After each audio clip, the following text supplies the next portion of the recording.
My sister said, "Sorry, but can you babysit for a week? Thanks." Then she left for her trip. The next day I received a call from the police. "Are you her sister? Your sister was in an accident and your husband and parents have been taken to the hospital." That moment, I understood everything. "Good morning, April." Emma's cheerful voice echoes through the sunlit kitchen. As I hurriedly prepare breakfast, I turn around. As usual, Emma walks into the kitchen in her pink pajamas, rubbing her sleepy eyes. Outside the window, the streets of Maplewood are beginning to show their autumn colors. "Good morning, Emma. We're having blueberry pancakes for breakfast today. Yay, my favorite." Emma's smile adds color to this busy morning scene. On the table, Michael's coffee is already set out. His breakfast schedule has become irregular lately. He says he's swamped with important projects, but his unsettled demeanor concerns me. His expression clouds whenever he checks his phone, and he's been coming home late at night. My work at Northwestern Memorial Hospital is far from easy. As a pediatrician, I face critical decisions daily. Still, I never miss picking up and dropping off Emma at daycare. It has become an integral part of my life. Meanwhile, my sister Caitlin makes excuses about having irregular hours as a freelancer, but lately, she's been prioritizing her own schedule over childcare. It's important to focus on your career while you're young. Caitlin still has plenty of opportunities ahead of her. Our parents speak in unison to defend my sister. Their doting on her hasn't changed since childhood. They probably sympathize with her because of her divorce. However, that shouldn't come at Emma's expense. The morning is quiet in this upscale neighborhood. My Tesla Model Y drives down the tree-lined street, where leaves are beginning to turn red. In the rearview mirror, I can see Emma in the back seat, looking at her Bright Horizons picture book. Sometimes I think the scene looks just like a real mother and daughter. It's a happy illusion, but also somehow a warning. "April, are you picking me up today too?" "Of course. But what did Mommy say?" "Mommy said she has work. She said she'll be late again." "Again?" "The same answer as yesterday and the day before. Last week it was lunch with friends, and before that, hair salon." The reasons vary, but the result is the same. Every time I see Emma's lonely expression, my heart aches. In the evening, just as the hospital conference ended, I got a call from my sister. I could hear people talking and the sound of suitcase wheels rolling on the floor in the background. "Sorry, I have a favor to ask." Her voice had that familiar wheedling tone, like all those times since childhood when she'd come to her big sister for help. "I got a sudden work assignment. Could you watch Emma for about a week? I have to go meet a client for a design project." "What? A whole week?" "It's really important. I absolutely can't get out of it. Please?" I could hear her hastily packing things on the other end of the line. "What about Mom and Dad? Couldn't they watch Emma?" "Mom and Dad have plans too. They have appointments with friends." It was an odd coincidence. Our parents have been hard to reach lately too. They haven't been showing up for Sunday brunch either. Something feels off. "Sorry, but could you be my babysitter for a week?" "Thanks." She hung up after saying that. Though bewildered by such a sudden request, I started preparing to pick up Emma. I had received a message from my husband Michael saying he would be working overtime again. He said he had an important business meeting at his office on Michigan Avenue. Something doesn't feel right. The sense of unease among family members deepens like the autumn twilight. But when I think of Emma's innocent smile, that anxiety fades away. Surely it will be just another ordinary week. Or so I thought. On the morning of the third day after my sister's departure, Chicago's sky hung heavy with a deep leaden color. The cold wind rattled the windows, as if announcing the arrival of an early cold snap. "Are we going to Disneyland today?" Emma suddenly asked while eating her breakfast cereal. Her innocent question made me set down my coffee cup and tilt my head. The coffee I had made sweeter than usual suddenly tasted bitter. "Disneyland? You have daycare today." "But Mommy said so. She said, I'll take you to Disneyland soon." A sense of unease ran down my spine. Caitlin was supposed to be away for work. Just last night she had sent a message saying she was running late with an important client meeting. Emma continued innocently scooping up her cereal with her spoon. "Daddy, Grandma, and Grandpa are coming too. She said we're all going together. She told me to keep it a secret." "But I told you." In that moment, something froze inside me. Michael had indeed come home late all 3 nights. I'd sensed him coming home in the middle of the night, but he was already gone for work by morning. Both parents weren't answering their phones. Their message-read receipts weren't showing up either. Though I'd found it strange, I blamed it on their busy schedules. I'd made the convenient assumption that they might be having trouble with their smartphones due to their age. On my way to the hospital, anxiety gnaws at my heart. While driving, I check my phone screen repeatedly. Still no contact, only a brief message from Michael saying he's in an important meeting. With consecutive emergency room night shifts, I couldn't help but worry. After handling 2 emergency surgeries since morning, I hadn't even had time for lunch. The pediatric ward at Northwestern Memorial Hospital was busy as usual. change IVs, check charts, give instructions to residents. The routine that should have been familiar somehow felt surreal. Early afternoon, after finishing surgery and returning to the changing room, my phone rang. It was from the Chicago Police Department. My hand trembled slightly as I took the phone from my white coat pocket. Mrs. Watson, this is April Watson? Yes, that's me. I'm very sorry to have to tell you this. The officer's voice broke for a moment. That moment felt like an eternity. The fluorescent lights in the changing room seemed unnaturally bright. Your sister Caitlin Brown has been in an accident. Your husband Michael Watson and your parents Robert and Mary Brown were also in the vehicle. My vision blurred. I leaned against the locker, feeling all strength leave my body. A stethoscope hanging on the adjacent locker fell to the floor with a dull thud. The location is on the interstate highway in Indiana. All 4 have been transported to the local trauma center. About an hour has passed since the accident occurred. Indiana. My sister was supposed to be away for work. My parents were supposed to have brunch plans with friends. My husband was supposed to have an important business meeting. Yet why were all 4 in the same car? Why on an Indiana highway? Questions kept surfacing. The details of the accident are still under investigation, but it appears the vehicle hit a guardrail and rolled over. Fortunately, all 4 are conscious. It seems your husband was driving. I stared at the schedule on my desk. Afternoon outpatient consultations, night shift, 3 scheduled surgeries. Everything would need to be cancelled. But more than that, various pieces were connecting in my mind. Emma's words, Disneyland, everyone going out together, my husband's overtime, my sister's work, my parents' absence. All the strange feelings were converging into one truth. And that truth was far beyond what I could have imagined. Please give me the address of the trauma center. My voice was shaking. Though I tried desperately to maintain composure, I could feel something crumbling inside my chest. While noting down the address, I explained the situation to Sarah, the head nurse, and requested emergency leave. As a longtime colleague, she immediately helped adjust the remaining schedule. April, I'll explain to the patients' families. You need to go. Sarah's kind voice brought tears to my eyes. Before leaving the hospital, I called the daycare. I needed to pick up Emma early. But what should I tell her? How do you explain this situation to a 3-year-old? Using the phrase family emergency felt ironically literal, bringing a bitter smile to my face. The 3-hour drive to Indiana. Emma slept in the back seat while I gripped the steering wheel desperately. As we left Chicago and crossed the Indiana border, it began to rain. The sound of rain hitting the windshield seemed to synchronize with my racing heartbeat. With each sweep of the wipers, reality seemed to distort a little more. When we arrived at the trauma center, dusk was already falling. Red ambulance lights reflected in the parking lot puddles. Holding Emma's hand, we walked down the white corridors.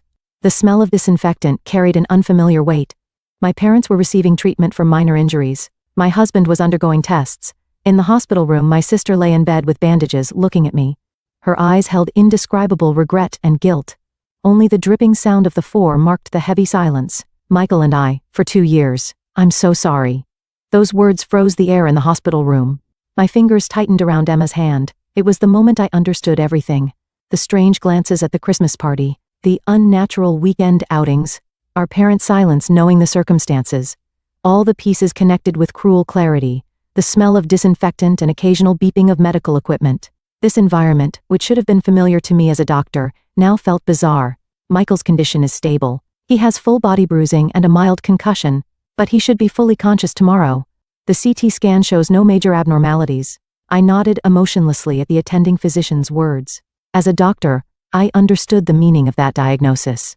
But as a wife, I wasn't yet prepared to process those words. I wondered how I appeared in the eyes of the attending physician, my colleague. Me, a doctor, a betrayed wife, and a victim. Dr. Watson, I understand how you must feel. If needed, we can arrange counseling. I'm fine, thank you. While answering in a controlled voice, I desperately tried to suppress the wave of emotions rising within me. The faces of my colleagues at Northwestern Memorial flashed through my mind. By tomorrow, this incident would be known throughout the hospital. Emma is sleeping in the hospital's childcare facility. The facility for shift-working medical staff accommodated us even in this emergency. The childcare worker kindly said, "We'll take good care of her until her mother comes." At those words, I had to close my eyes.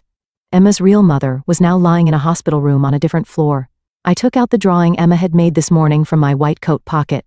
It showed the whole family holding hands. I wasn't in it. Everything had been planned. The trip to Disneyland. The formation of a new family. Please listen. When I returned to my sister's hospital room, Caitlin began speaking through tears. She winced in pain as she tried to move her arm with the 4. The white bandages gleamed strangely under the fluorescent lights. Remember the Christmas party 2 years ago? Since then. Michael and I, it started then. The memory of that night comes back vividly. A lively party with company colleagues and family. Catering from Gibson's Bar and Steakhouse. My sister and Michael were talking alone in the kitchen. I didn't think anything of it at the time. Maybe I didn't want to believe it. At first he was just someone to talk to. When I was vulnerable after my divorce. Michael listened to me, he understood all my feelings. Caitlin's voice trembles. I stood by the window staring at the rain outside. I remembered my wedding day in Chicago. My sister had smiled happily as my maid of honor. Was that smile already a lie? Before I knew it, we were meeting once a week, and then Michael said he felt real love with me. Real love? I threw the words back coldly. What about Emma? Did you think about her feelings? My sister fell silent. Only the dripping of the four broke the heavy silence. And Mom and Dad? I asked, interrupting her words. The stern face of my father-in-law, George Watson, flashed through my mind. They found out about a year ago. Dad saw us and he was furious at first, but Mom accepted our relationship. Her voice trailed off. From the hallway came the sound of a wheelchair creaking. The night shift nurses could be heard quietly going about their duties. That's enough. I cut her off shortly. There was no need to know more details. Everything was clear. My parents' strange behavior, their excessive protection of my sister, my husband's unnatural kindness. The reason I was taking care of Emma more often. It was all to cover up this twisted truth. Sis, please, forgive me. Don't say anything right now. As I was about to leave the room, a young nurse stopped me. Her eyes showed sympathy. Your parents would like to see you. Their treatment is complete. In the treatment room, my parents sat with apologetic expressions. My father had a bandage on his forehead, and my mother's right arm was in a sling. The two people I once respected now looked pitifully small. April, please, listen. My father's voice was so weak it was hard to believe it belonged to the strict high school teacher I once knew. My mother was already crying. We didn't want to hurt your sister. She never recovered after her divorce. When we found out about her relationship with Michael, we opposed it at first. But so you decided to hurt me instead? My voice sounded colder than I expected. My mother let out a sob. Because you're strong, we thought you could overcome it, successful as a doctor, always calm. Because I'm strong? A laugh escaped me. So it's okay to betray me? Okay to lie? All those times I thought about Emma, the daily pickups and drop-offs, preparing meals, putting her to bed. It was all to protect your lies? Words poured out like waves. I felt my control over my emotions slipping. My medical professional composure crumbled in an instant. Late that night, Michael regained consciousness. In the ICU private room, he stared at me through his oxygen mask. The monitor's light illuminated his pale face. April, please forgive me. Let me explain everything about Caitlin. There's no need to explain, I said flatly. As a doctor, I couldn't interfere with a patient's recovery. I told myself that. Check vital signs, pulse, blood pressure, temperature, all within normal range, performing my medical duties mechanically. Let's start over, for Emma's sake, for the family. For Emma's sake? I looked straight into his eyes. You people never thought about Emma, did you? Were you planning to play Happy New Family at Disneyland? Without me? Leaving the room, I took out my smartphone. I had already looked up the number of a divorce attorney specializing in these cases. The highest-rated female lawyer in Chicago. I would contact her first thing in the morning. And there was one more important contact I needed to make. The number for Michael's father, George Watson, the owner of a construction company who had financially supported our lifestyle. Known for his strict personality, I needed to report everything to him. His son's betrayal, his granddaughter's situation, the family's collapse. I took the elevator to the floor with the child care facility. Tonight, I would stay here with Emma. Tomorrow, a new life would begin. The life we had until yesterday would never return. Emma was smiling in her dreams. I leaned close to her small sleeping face and gently kissed her. It's okay, I'll protect you. On the morning a week after the accident, I returned to our Maplewood home for the first time. Opening the front door, the familiar scenery spread before me, yet everything felt alien. On the living room wall hung last year's Christmas family photo. Michael and me, our parents, my sister and Emma. A photo where we played the perfect family. I took down that photo and put it in a cardboard box. From now on, I would need to select only what was necessary for our new life. Mrs. Watson, when would you like to schedule the furniture removal? Jennifer, the real estate agent, stood at the entrance with her tablet. A new home was found faster than expected. 15 minutes by car from Northwestern Memorial Hospital. Close to Emma's daycare, the top floor of a high-rise building. There, we wouldn't be trapped by memories of Maplewood. This weekend, please. Answering simply, I walked to the kitchen. Emma's favorite blueberry yogurt was still in the refrigerator. 2 days until the expiration date. For the past week, Emma had been staying at the hospital's childcare facility. Tonight, our new life would begin. Sis. My sister's voice came from behind. She was supposed to be staying at our parents' house after being discharged. Don't come in without permission, I said coldly. Turning around, I saw my sister timidly peering in from the entrance. Her expression reminded me of when she would get scolded for doing something wrong as a child. About Emma. What? Planning to abandon your parental duties again? No. I've started attending a parenting education program. I'm also getting counseling. So what? Please let me try again with Emma. Try again. I gave a cynical smile. After betraying me for 2 years? Just then, my father-in-law George Watson appeared. His stern expression hadn't changed, but he clearly looked tired from the past week. April, we need to talk. Sitting down on the oak living room set, my father-in-law began speaking gravely. He told me about Michael's demotion at work, his transfer from the Chicago branch to Detroit. And then, he made an offer of financial support. You and Emma bear no responsibility for this. I will take responsibility for both of your lives. Thank you, but no need to hold back. This is atonement for my son's sins. Just then, my cell phone rang. It was from Sarah Cohen, the divorce lawyer. Mrs. Watson, there's been progress regarding custody. She said Caitlin was showing willingness to compromise on Emma's custody. She was requesting weekend visitation only. She would also sign documentation acknowledging her history of parental neglect. However, there's one condition. She wants to confirm Emma's own wishes. At those words, I had to close my eyes. Was it right to force such a choice on a 3-year-old? But perhaps this was a necessary process. I understand. I'll talk with Emma. After hanging up, my sister was crying. I won't run away anymore. I'll face this properly. So just then, the doorbell rang. It was Sarah, my colleague from the hospital, bringing some food. She had been supporting me throughout this past week. April, I've adjusted the new on-call schedule. It's arranged around Emma's pickup times. Sarah's kind words brought tears to my eyes. There were still such warm people around me. Thank you, really. That night, when we arrived at our new home, Emma took my hand. April, is this our new home? Yes. Do you like it? From the windows, Chicago's night view spread out before us. The high-rise building's lights twinkled like stars. Yes, but what about Mommy and Daddy? At her innocent question, I took a deep breath. Emma, what do you want? Do you want to live with Mommy, or I want to live with April? It was an immediate answer. In that moment, Emma's small arms wrapped around my neck. Mommy is always gone. But April is always here. I love April. I held Emma tightly. Warm tears rolled down my cheeks. Outside the window, a light spring rain had begun to fall, as if announcing the start of a new season.